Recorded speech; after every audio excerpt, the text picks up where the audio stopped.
¿Algún comentario, pregunta o inquietud? O voy a volver a leer este último párrafo porque es importante para explicarles algo. De esta manera, en la cabeza humana no nos ocupa una evolución fuera del animal, sino con una evolución ya regresiva, con un proceso de colapso. El resto de nuestro organismo humano está en una evolución progresiva y no debemos creer que no tiene parte en el elemento alma-espíritu y su experiencia en el hombre. No solo nuestra sangre es enviada a la cabeza desde el resto del organismo, sino que también surgen continuamente en la cabeza aquellas formas de pensamiento alma espirituales, de las que el mundo y nuestro organismo están entretejidas. Estas formas de pensamiento alma espirituales no son aún percibidas por el ser humano en su estado normal, pero llega el momento en que el hombre tiene que empezar a percibir lo que surge fuera de su propio ser como formas de pensamiento. Como saben, no dormimos solo desde el momento en que nos dormimos hasta el momento de levantarnos. Con una parte de nuestro ser dormimos todo el día. Estamos despiertos solo en lo que respecta a nuestro pensamiento y percepción sensorial. Soñamos en lo que respecta a nuestra vida de sentimientos. Estamos profundamente dormidos en lo que respecta a nuestra vida de voluntad. Ya sabemos solo de los pensamientos e ideas de nuestra voluntad. No sabemos nada de procesos de la voluntad. La actividad de nuestra voluntad tiene lugar tan inconscientemente como nuestra vida en sueño, desde el momento de caer dormidos hasta el momento de despertarnos. Pero si preguntamos, ¿por qué único sendero puede el conocimiento de lo divino alcanzar al ser humano? No podemos señalar el sendero a través de la cabeza, a través de la percepción sensorial y el pensamiento, sino solo al sendero que conduce a través del resto de nuestro organismo.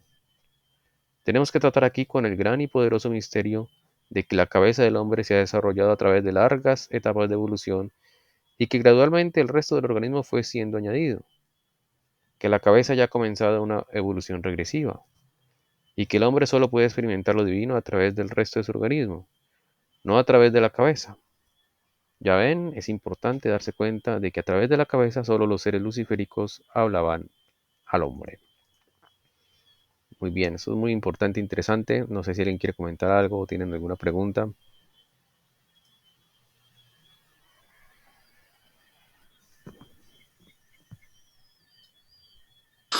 Ahí es donde está la mayor cantidad de fuerzas luciféricas arimánicas, ¿no? En la bóveda craneana. Así Ahí es es. donde están como los pensamientos y todas las tentaciones, todo, ¿no? Sí, sí, allí es. Esa es la morada de esos seres, nuestra cabeza.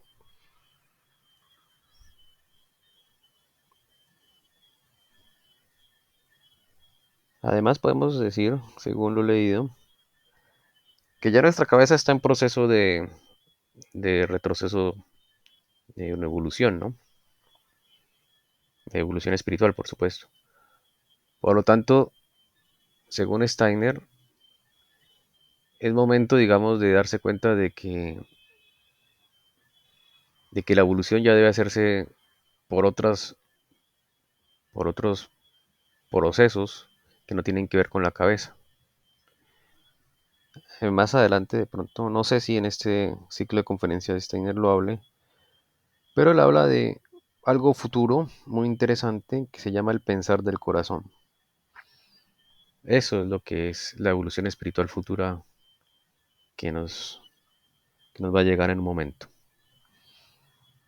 Bueno, muy bien, no sé si le tengo algún comentario adicional o continuamos con la lectura o tienen alguna pregunta.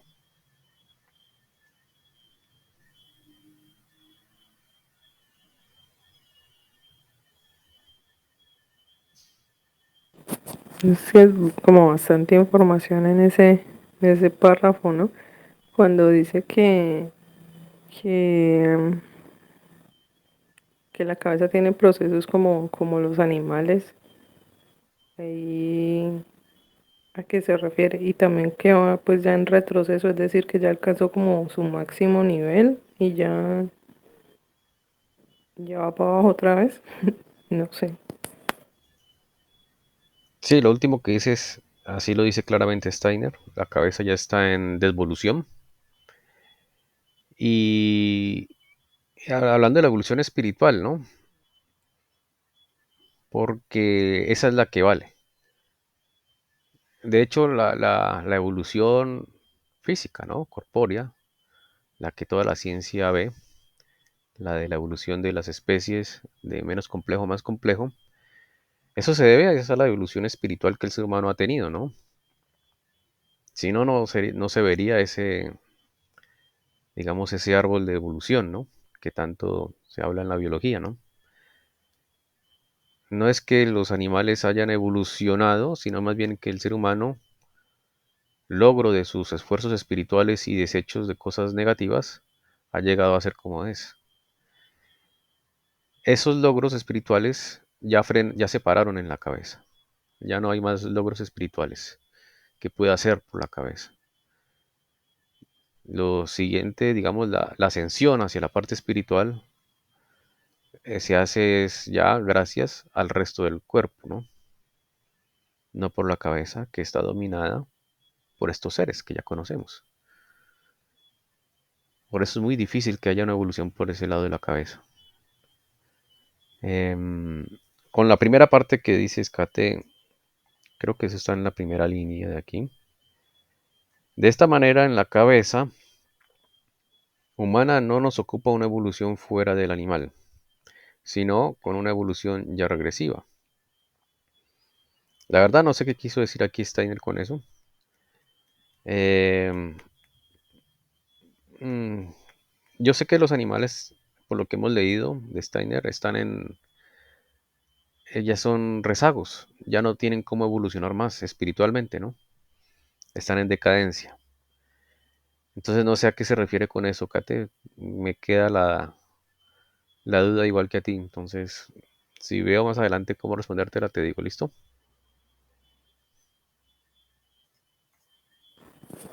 Dale, Santi, gracias.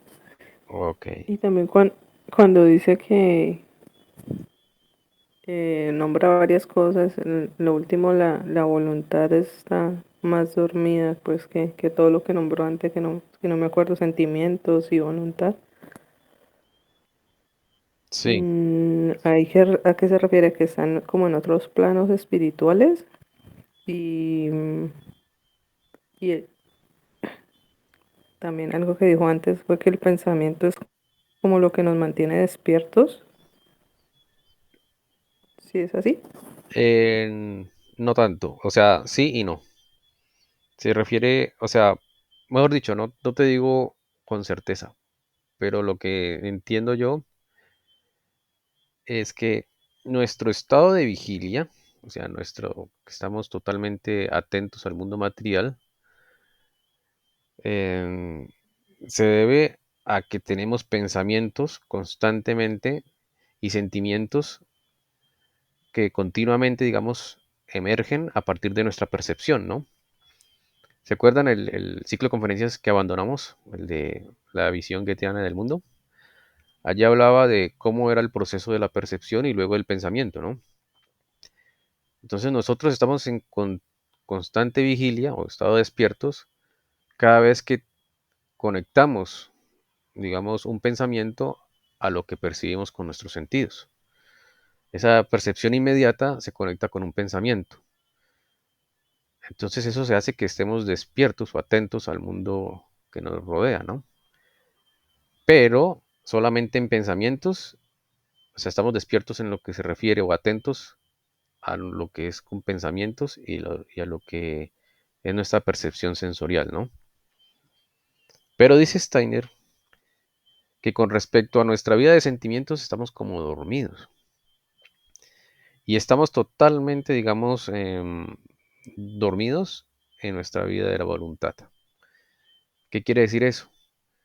Que definitivamente no sabemos qué pasa con, con las decisiones de nuestra voluntad, ¿no? Ni con nuestra vida de los sentimientos. no estamos atentos a eso. De hecho, digamos, se me ocurre, digamos, así como un ejemplo, todo lo que nosotros pensamos mm, mm, está como, digamos, atado, digamos, a nuestro mundo de vigilia, ¿no? O sea, estamos conscientes, la palabra ahí, estamos conscientes cuando pensamos, pero a nuestras acciones de voluntad, no. Somos como autómatas, como si estuviéramos dormidos. Hacemos las cosas casi que automáticamente. Todos nuestros procesos orgánicos se hacen automáticamente, no por nuestras decisiones.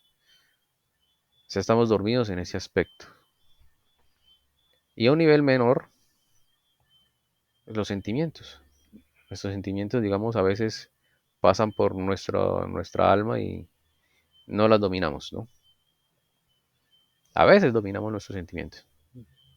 A veces, la mayor parte del tiempo no. Con respecto a la voluntad, definitivamente no. Todos nuestros procesos orgánicos están fuera de nuestra voluntad. Entonces, no sé, Kate, si ahí quedó más claro o tendré más.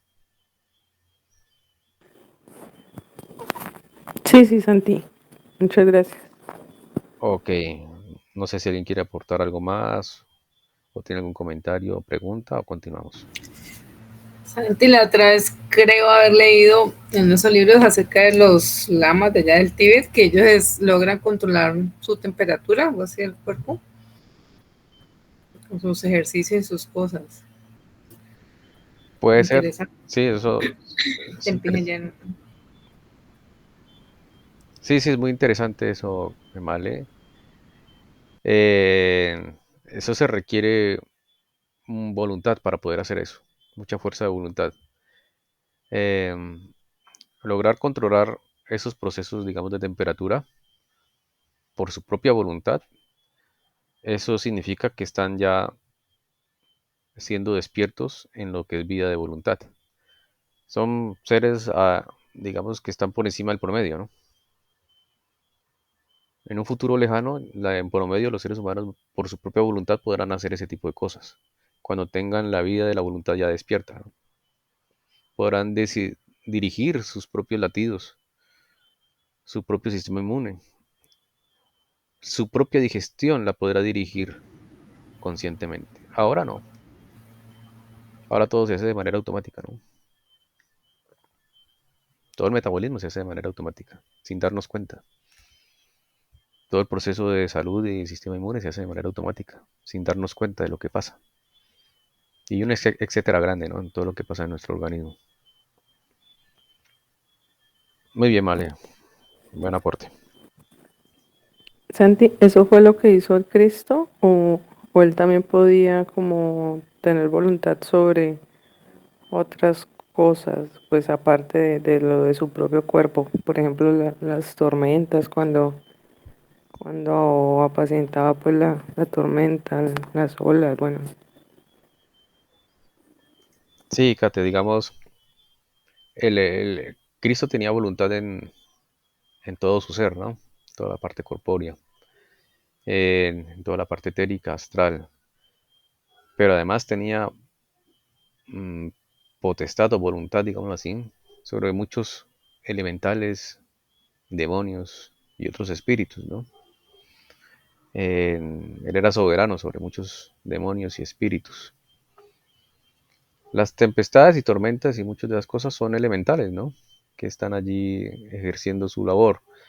Muchos ciclos también que tiene la Tierra, ciclos naturales, también son dirigidos ya no por elementales, sino por jerarquías. Cristo era una jerarquía superior a todas esas, entonces podía someterlas, ¿no? A su antojo, debido a que él era una jerarquía superior, ¿no? Por supuesto, tenía voluntad sobre todos ellos. Entonces sí, era tenía más capacidades que un humano ordinario, ¿no? Pero por ser Cristo, ¿no, Karen? Ya, gracias. Nosotros solo llegaríamos al punto de dominar las nuestras. Exactamente, no de someterlas. De hecho, las jerarquías superiores en cierto modo nos someten a nosotros en algunas cosas, no al revés, ¿no? Pero como Cristo estaba por encima, podía someterlas. Incluso, no sé si se acuerdan, una de las tentaciones era que decía que se podía tirar de un barranco, ¿no? Inmediatamente los ángeles lo iban a ayudar. Precisamente porque Arimán y Lucifer sabían eso, que él era una jerarquía superior a las que rigen las leyes de, digamos, terrestres, ¿no? Pero un humano ordinario no va a someter nunca a jerarquías superiores, a ángeles, arcángeles, todos esos no.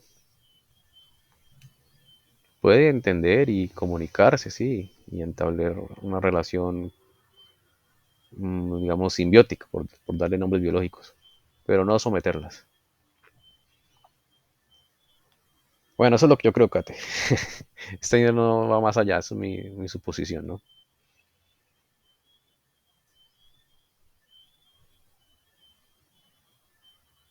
No sé si tienen algún comentario, pregunta o continuamos. Gracias, Santi. Sigamos, creo. Vale, muy bien.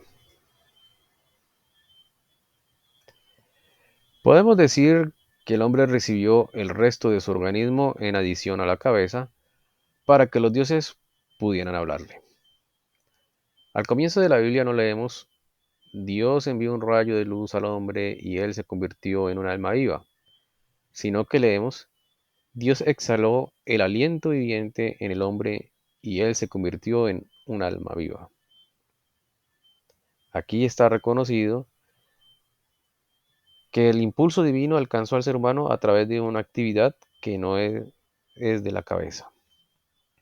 O sea, no es percepción, en el caso del ejemplo, no es percepción sensorial por los ojos, sino más bien respiración, un proceso del resto del cuerpo, no de la cabeza, ¿no? A partir de esto, sí, quien... Ah, no, pensé que alguien iba a levantar la mano, sino que me salió la alarma de que quedan 15 minutos. A partir de esto se hará evidente para ustedes que este impulso divino pudo en un principio venir al hombre solo en una clase de clarividencia inconsciente, o mejor, a través de la comprensión de que fue dado a través de la clarividencia inconsciente. Si consideran el Antiguo Testamento, encontrarán que es el resultado de la clarividencia inconsciente. Sabemos esto de anteriores discusiones. Aquellos que ayudaron a ocasionar el Antiguo Testamento eran conscientes de este hecho. No puedo describirles hoy cómo el Antiguo Testamento vino a la existencia, pero me gustaría señalarles lo que hemos tratado repetidamente con estos asuntos, y que los maestros del antiguo pueblo hebreo eran conscientes del hecho de que su Dios les había hablado no a través de percepciones sensoriales directas, sino a través de pensamiento ordinario, no a través de aquello de lo que la cabeza es el mediador, sino que su Dios les había hablado a través de sueños, no de sueños ordinarios, sino sueños impregnados de realidad. Dios les habló de momentos de clarividencia, como cuando habló a Moisés desde la zarza ardiente. Y cuando los iniciados de este antiguo tiempo fueron preguntados sobre la manera en la que recibían las llamadas divinas, ellos respondieron: El Señor, cuyo nombre es inefable, nos habla, pero nos habla a través de su rostro. Y al rostro de su Dios lo llamaron Miguel, aquel poder espiritual que pertenece a la jerarquía de los arcangeloi. Sintieron a su Dios permaneciendo desconocido incluso detrás de la experiencia de los clarividentes. Pero cuando el clarividente, a través de la fuerza interior de su alma, se alzó hasta su Dios, entonces Miguel le habló. Pero ese Miguel solo hablaba a los hombres si eran capaces de transportarse a un estado de conciencia diferente del ordinario, si eran capaces de transportarse en el estado de una cierta clarividencia en la que se hacían conscientes de lo que trabajaba y vive en el ser humano durante el periodo entre irse a dormir y despertarse, o a través de la voluntad que permanece subconsciente y está en el estado de sueño durante la conciencia despierta de día. Así, en el antiguo ocultismo hebreo, la revelación de Yahvé fue llamada revelación de la noche, la revelación de Yahvé. A través de la revelación de Miguel, Era sentida como la revelación de la noche. Así, por un lado, el hombre miraba el mundo y veía lo que podía recibir a través de la percepción sensorial y a través del pensamiento inteligente humano. Y se decía a sí mismo, el conocimiento que viene al ser humano por este camino no contiene lo divino. Si el hombre, sin embargo, desarrolla otro estado de conciencia, entonces el rostro de Dios, Miguel, le habla y le revela los secretos que se relacionan con el ser humano. Su revelación construye un puente entre el ser humano y aquellos poderes que no pueden ser percibidos en el mundo sensorio externo, que no pueden ser pensados por el intelecto vinculado al cerebro. Muy bien, muy interesante. No sé si tengan algún comentario al respecto, pregunta o continuamos.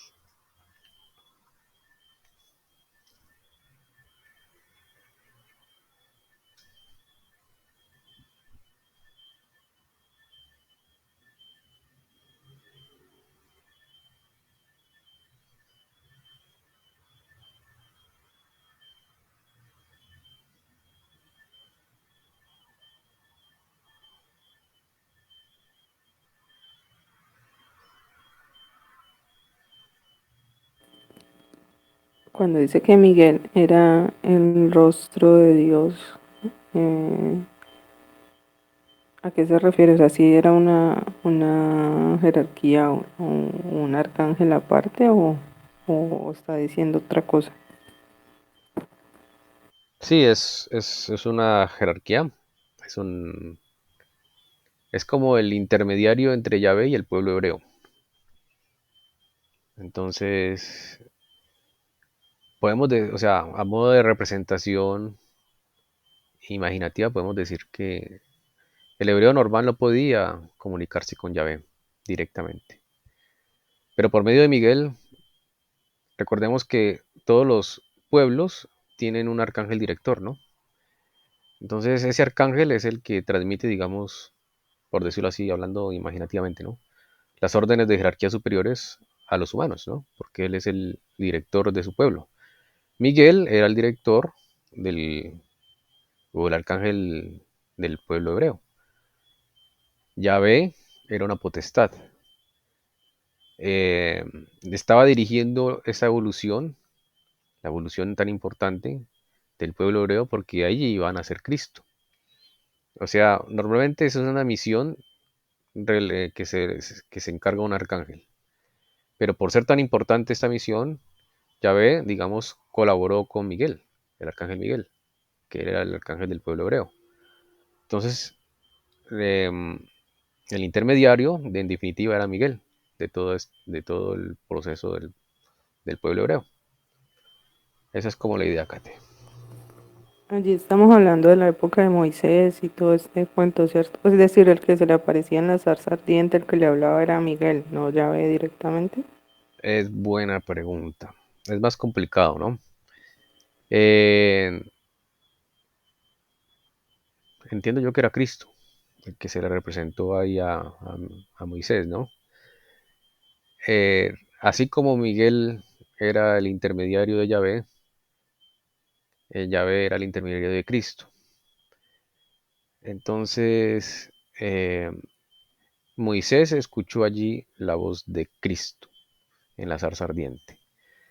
Pero los hebreos no lo podían saber, ni siquiera Moisés, que era iniciado. Solamente sabía que era como Yahvé hasta allí. Pero definitivamente, digamos, a los profetas, el que les comunicaba las cosas de Yahvé era Miguel. Entonces el entendimiento, digamos, o la comunicación con Yahvé se hacía por medio de Miguel. Algo así como nosotros actualmente, cuando estamos orando o recibimos inspiración de la parte espiritual, no lo hacemos directamente nosotros, sino por medio de nuestro ángel de la guarda. Es algo así parecido. Bueno, Kate, no sé si te enredé más, pero esa es como la idea. Sí, un poquito, no mentira.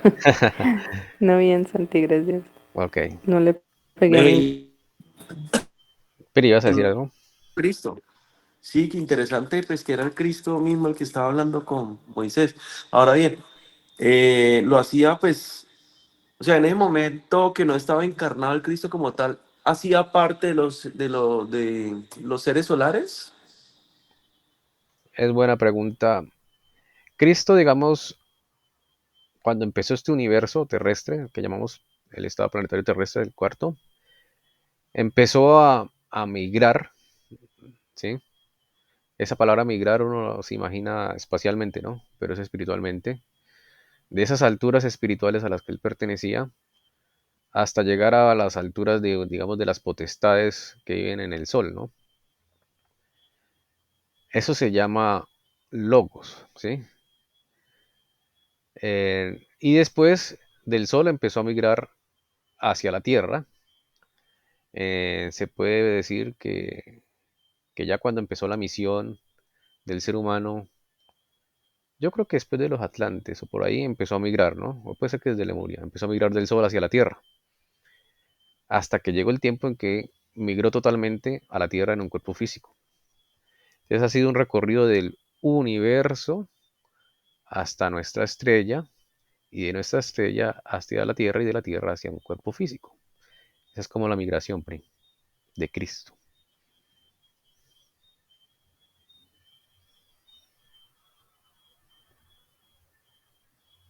Pero no sé si enredé más o está ahí entendible. No, sí, Pri, gracias. Ok, muy bien. De hecho, uno de los, no sé si dificultades de entender todas estas jerarquías es acordarse un poquito que Cristo es como esa jerarquía que se puede representar como el Hijo, ¿no? De la Trinidad. Está antes de la evolución terrestre. Está antes de la evolución de la Luna, antes de la evolución antiguo Sol, y probablemente estaba antes de la Saturnal, ¿no? Entonces, solamente se puede hablar con ciertas características que Steiner nos ha explicado en sus conferencias a partir de este estado planetario terrestre, como el Logos, que es como la reunión de todos esos Elohim que dirigían la evolución terrestre desde el Sol, ¿no? Pero él venía desde antes que los Elohim. Entonces, por eso es tan complejo hablar de estas cosas.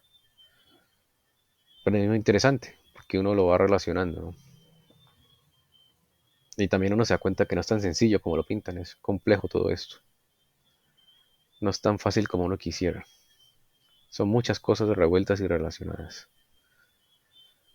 Bueno, muy bien. ¿Algún comentario, pregunta adicional? O damos por terminada la sesión de hoy, ustedes dirán.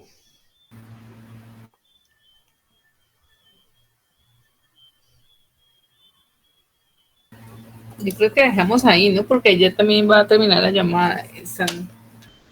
Ahí Ya, dice que en 5 minutos. sí, de acuerdo, de acuerdo. Mm. Bueno, entonces, muchas gracias a todos por participar, por conectarse. Gracias, A Santi. ustedes, Muchas gracias. a ustedes, Gracias. bueno, Feliz feliz noche. noche. Feliz noche, Feliz gracias. noche para Bueno, feliz todos. noche. Gracias, Bendiciones. chao. Chao, chao.